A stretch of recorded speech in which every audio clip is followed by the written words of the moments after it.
You used to be able to read for hours without noticing the time go by, and now you can barely read a paragraph without checking your phone. It's time to get back into it.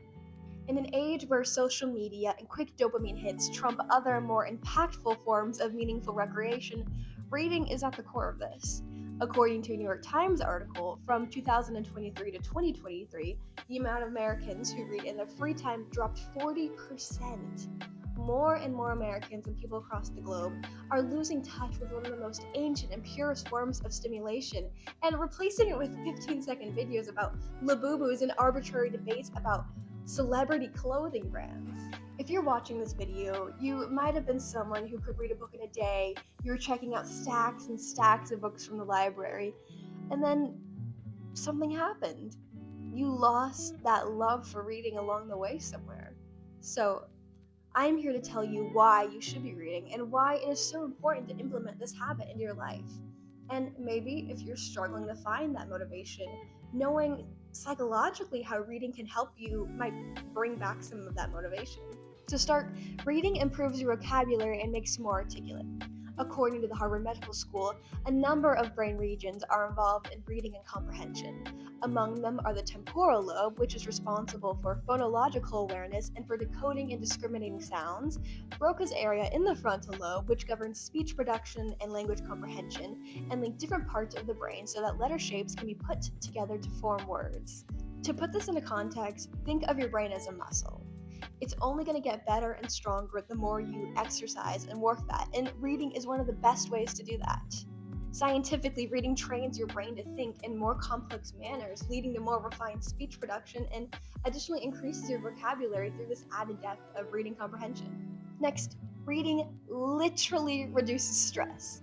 A research study by Dr. David Lewis showed that reading as little as 6 minutes a day can reduce stress levels by 60% by reducing your heart rate, easing muscle tension, and altering your state of mind. The same study showed that reading was better at reducing stress than music, drinking tea, going for a walk, and playing video games. So, if you're finding that scrolling every night, reading depressing headlines, and getting into online debates isn't working for your mental health, maybe give reading a try. Next, reading makes you smarter. This one is more of a given, but I think it's important to kind of explain why reading makes you smarter. The biggest way that reading improves your intelligence is that it develops your empathy. Reading trains the brain in perspective taking, so when you read and find yourself thinking about the characters in the book as if they were real people with perspectives possibly very different than your own, it allows for growth of emotional intelligence and empathy. When your brain is deeply engaged in reading, you have a huge increase in brain activity. According to Dr. Marianne Wolf, deep reading literally nourishes our capacity for attention, empathy, and insight. And this is a direct quote from Wolf. At a basic brain level, we really do experience the same thing our characters do. We don't just understand a book, on a neurological level, we live it. When we read fiction, the brain activity stimulates the consciousness of another person, including those whom we never otherwise would even imagine knowing. It allows us to try on for a few moments what it truly means to be another person. So, being able to experience new things to a degree exposes your brain to so much more content possible in your day to day lives without it. It allows us to think more critically and put ourselves in the positions of others to deepen our perspectives and our emotional intelligence. Reading is such a win win, guys. I think it's also worth mentioning that a study in a New York Times article found significant demographic disparities among those who read for pleasure. For example, in 2023, the most highly educated people were more than twice as likely to read as the least educated, and high income people were about 1.5 times as likely to read as low income people, and those disparities widen over time. Finally, reading improves memory. When you read, your brain actively encodes and stores information, creating new connections between neurons. Visualizing scenes, characters, and details from a story engages the brain's sensory regions, enhancing memory attention through vivid mental imagery.